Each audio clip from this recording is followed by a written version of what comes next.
Hello traders, welcome back to our channel. दोस्तों, आज की वीडियो में हम इंट्राडे का एक बढ़िया सा ट्रेडिंग सेटअप डिस्कस करेंगे जिसमें हम गैप का इस्तेमाल करेंगे।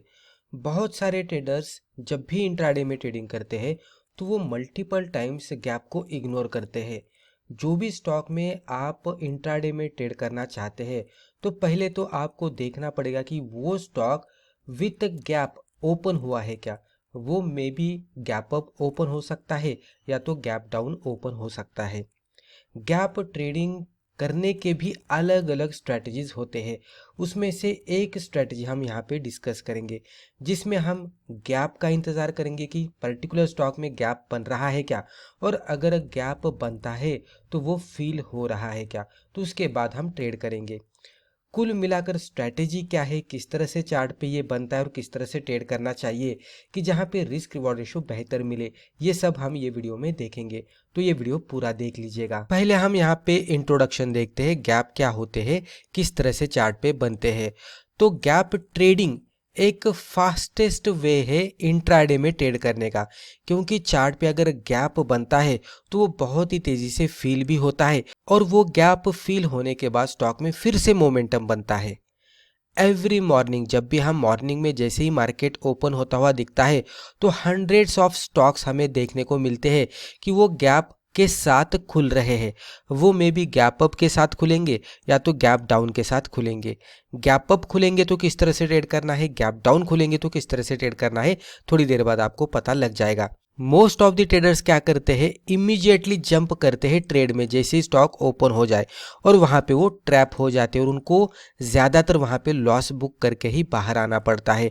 क्योंकि गैप अगर बन रहा है तो प्रॉपर उसके कुछ स्ट्रैटेजीज होते हैं गैप को ट्रेड करने के, वो पहले हमें समझने होते हैं। और स्टॉक अगर वो क्राइटेरियाज में आता है तो डेफिनेटली वो स्ट्रैटेजी का इस्तेमाल करके ही हमें ट्रेड करना पड़ता है। डायरेक्टली अगर आप जंप करेंगे तो लॉस होने की ही संभावना ज़्यादा होती है। तो पहले हम देखते हैं कि गैप क्या होता है। गैप आपको अच्छी तरह से समझना होगा।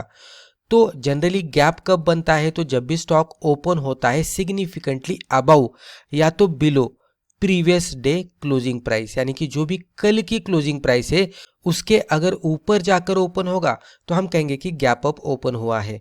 अगर प्रीवियस डे के क्लोज के नीचे जाकर ओपन होगा तो हम कहेंगे कि गैप डाउन ओपन हुआ है। जैसे कि एग्जाम्पल के तौर पर अगर यस्टरडेज क्लोज 1000 पे था और टुडेज ओपन हुआ है 1030 पे, तो हम कहेंगे कि गैप अप हुआ है 3% के साथ।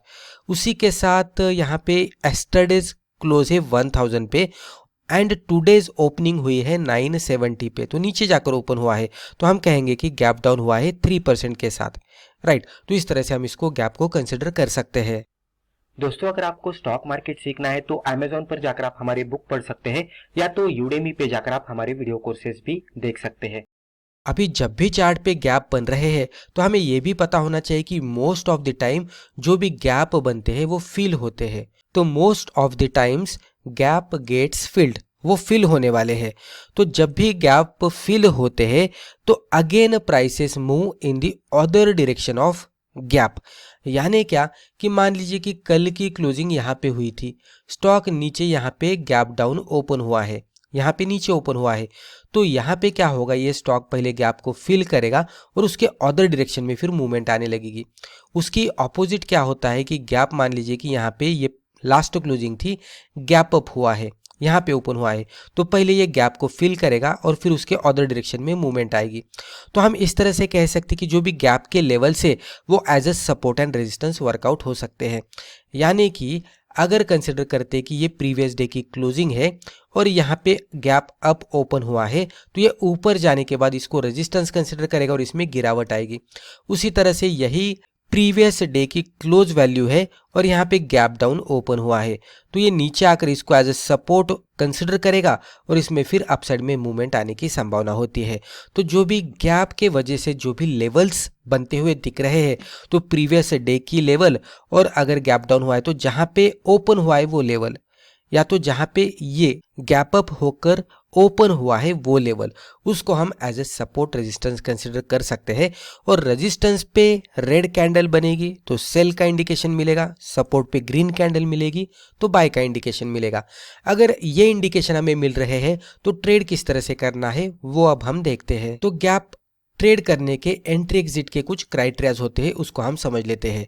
तो बाय करने के लिए क्या करना है, तो मान लीजिए कि स्टॉक की क्लोजिंग यहाँ पे है, ये गैप अप ओपन हुआ है, गैप अप ओपन हुआ है तो इसमें बुलिश नेस दिख रहा है, इसके लिए ही ये गैप अप ओपन हुआ है। तो डेफिनेटली ये एक बार गैप फिल करने के लिए नीचे आएगा तो ये प्रीवियस डे की जो भी क्लोज की लेवल थी उसके लिए एज ए सपोर्ट वर्कआउट करेगी। तो ये जब भी नीचे आएगा, यहाँ पे आएगा तो हमें बुलिश कैंडलस्टिक का इंतजार करना है। जैसे यहाँ पे बुलिश कैंडल बनती है तो अबाउ सिग्नल कैंडल हाई, जो भी बुलिश कैंडल है इसको हम सिग्नल कैंडल कहेंगे। तो इसके हाई के ऊपर हम एंट्री करेंगे, स्टॉप लॉस हमारा बिलो सिग्नल कैंडल लो, इसके लो के नीचे रहेगा एंड टारगेट 1:2 के हिसाब से हम कैलकुलेट कर सकते हैं। तो ये बाय का सेटअप हो गया। उसी तरह से हमारा सेल का भी सेटअप बनेगा। सेल की एंट्री करने के लिए हमें क्या करना है, मान लीजिए कि यहाँ पे प्रीवियस क्लोज था, ये गैप डाउन होकर यहाँ पे नीचे ओपन हुआ है। गैप डाउन हुआ है तो इसमें पैनिक है, राइट, उसके लिए गैप डाउन ओपन हुआ है तो इसमें सेल करके चलना है। तो इसकी ये जो लेवल है एज ए रेजिस्टेंस वर्कआउट करने वाली है। तो एक बार ये गैप को फिल करने के लिए ऊपर आएगा और यहाँ पे ये एक रेड कैंडल यानी कि बियरिश कैंडलस्टिक बनाएगा। जैसे ही बियरिश कैंडलस्टिक बनती है तो सेल कब करेंगे, बिलो सिग्नल कैंडल लो। तो ये हमारी सिग्नल कैंडल है, इसके लो के नीचे हम यहाँ पे सेल की एंट्री लेंगे। स्टॉप लॉस हमारा अबाउ सिग्नल कैंडल हाई, इसके ऊपर रहेगा एंड टारगेट हमारा 1:2 के हिसाब से हम कैलकुलेट करने की कोशिश करेंगे।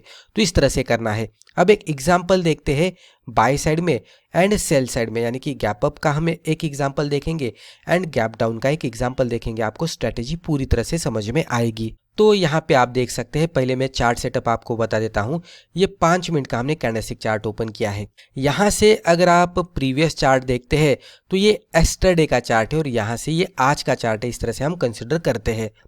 अभी चार्ट किस तरह से बना, गैप कहाँ पे बना, किस तरह से वर्कआउट हुआ, वो अब हम देखते हैं। तो यहाँ पे अगर आप देखेंगे तो येस्टरडे की क्लोजिंग ये लेवल पे हुई थी। हम इस तरह से हॉरिजॉन्टल ट्रेंड लाइन मार्कआउट करते हैं तो ये हमारा एरिया ऑफ सपोर्ट बन जाता है, राइट। यहाँ पे ये ऊपर जाकर ये लेवल पे ओपन हुआ तो ये प्रीवियस डे में अगर आप ऑब्जर्व करेंगे तो ये लेवल पे क्लोज आउट दिया था और यहाँ पे गैप अप होकर ऊपर के लेवल पे ओपन हुआ। तो एक बढ़िया सा गैप अप हमें यहाँ पे देखने को मिला। तो जब भी गैप अप बना है तो इसमें अपसाइड में मूवमेंट आने की संभावना ज़्यादा है। तो ये नीचे आया, गैप फिल होने के हम यहाँ पे इंतजार करेंगे। तो ये पूरी तरह से यहाँ पे नीचे आकर गैप को फिल किया और गैप को फिल करने के बाद यहाँ पे एक बुलिश कैंडलस्टिक बनी, इसको हम सिग्नल कैंडल कहेंगे। अभी जो भी कैंडल गैप को हिट करके ग्रीन कैंडल में क्लोज आउट देती है उसको हम कह सकते हैं सिग्नल कैंडल। अभी यहाँ पे 2 कैंडल बने हैं, तो ये रेड कैंडल ने गैप को फिल किया था और उसके बाद ये ग्रीन कैंडल बनी। तो ये ग्रीन कैंडल को भी आप कंसिडर कर सकते हैं, लेकिन ये छोटी सी कैंडल है तो आप कंफर्मेशन के लिए थोड़ा वेट कर सकते हैं और उसकी अगली कैंडल जो भी बनी है उसको भी आप सिग्नल कैंडल कंसिडर कर सकते हैं। अभी मैं अगले कैंडल को थोड़ा कंफर्मेशन लेकर ये अगले कैंडल को मैं सिग्नल कैंडल कंसिडर करता हूँ। तो ये कैंडल क्या है कि ऊपर एंट्री करेंगे, इसके लो के नीचे स्टॉप लॉस और 1:2 का टारगेट आपको इमीडिएट बेसिस पे वन वे डायरेक्शन में मूवमेंट आता हुआ हिट होता हुआ दिखा है। तो इस तरह से गैप फिल होने के बाद एक मोमेंटम बनता है और फिर स्टॉक इस तरह से नीचे आता हुआ दिखा है तो हम हमारे टारगेट पे एग्जिट करेंगे। अब आप यहाँ पे सेकंड एग्जांपल देख सकते हैं। यहाँ पे गैप डाउन का एग्जांपल हमने लिया है। एक छोटा सा गैप बना है, ये प्रीवियस डे की क्लोजिंग थी, राइट, ये लेवल पे। तो इसको मैं आगे की तरफ खींच के लेता हूँ तो ये हमारा बनेगा एरिया ऑफ रेजिस्टेंस, राइट। यहाँ पे ये गैप डाउन ये लेवल पे ओपन हुआ, नीचे जाकर गैप डाउन ओपन हुआ, राइट। तो हम क्या करेंगे, गैप फिल का इंतजार करेंगे और बियरिश कैंडल का इंतजार करेंगे। तो ये पहले 5 मिनट की कैंडल है, तो पहले 5 मिनट के ही कैंडल पे इसने गैप को भी फिल किया और यही कैंडल नीचे जाकर बियरिश मोड में ही क्लोज आउट भी दी। तो ये कैंडल हमारी सिग्नल कैंडल बनती है, तो इसके अकॉर्डिंग हम ट्रेड करेंगे। तो इसके लो के नीचे एंट्री करेंगे, हाई के ऊपर स्टॉप लॉस लगाएंगे, राइट, और 1:2 का टारगेट रखेंगे। अब ये अगर आपको पहली कैंडल मिलती है तो ये देखने को मिलेगा कि आपका स्टॉप लॉस का दायरा थोड़ा दूर है और टारगेट आपको 1:2 के हिसाब से मल्टीपल टाइम्स पे मिलता हुआ दिखेगा। लेकिन कभी कभी ये भी सिचुएशन होती है कि 1:1 से ये रिवर्स करे। तो उसके लिए आपको क्या करना है, अगर पहले 5 मिनट के कैंडल पे ही आपको ट्रेडिंग सिग्नल मिल रहे हैं, स्टॉप लॉस से दूर दिख रहा है, तो 1:1 का टारगेट आता है तो आपको वहां से ट्रेलिंग करना शुरू करना है और जैसे ही 1:2 का टारगेट आता है आप एग्जिट कर सकते हैं। तो ये सिग्नल कैंडल थी फर्स्ट 5 मिनट की, तो इसके लो के नीचे एंट्री की थी और हाई के ऊपर स्टॉप लॉस लगाया था। तो एंट्री से स्टॉप लॉस का डिस्टेंस इतना था और एंट्री से टारगेट हमें यहाँ पे मिला। तो इसके हिसाब से देखेंगे तो लगभग 1:2 के आसपास हमें यहाँ पे टारगेट मिलता हुआ दिखा है। एक बार स्टॉक ऊपर गया, फिर से ये लेवल के नज़दीक जो भी गैप का लेवल था और जो फर्स्ट 5 मिनट का हाई था वो लेवल से फिर से इसमें सेलिंग आई और यहाँ पे एक मोमेंटम के साथ गिरावट आती हुई दिखी। दोनों भी सिचुएशन में अगर आप देखने की कोशिश करेंगे तो लगभग हमारा टारगेट हिट होता हुआ दिखा है और स्टॉक में मोमेंटम भी अच्छा खासा मिला है। तो इस तरह से हम गैप को सही तरीके से आइडेंटिफाई करके गैप के साथ इंट्राडे बेसिस पे ट्रेड कर सकते हैं। तो दोस्तों मुझे लगता है कि वीडियो के जरिए जो भी इन्फॉर्मेशन हमने आपके साथ शेयर की है आपको वैल्यूएबल लगी होगी। वीडियो अगर फायदेमंद लगा तो वीडियो को लाइक ज़रूर कीजिएगा और इसी तरह के बिगिनर फ्रेंडली वीडियोस आगे भी जाकर देखने के लिए हमारे चैनल को सब्सक्राइब करके बेल आइकन को भी क्लिक कीजिएगा। धन्यवाद।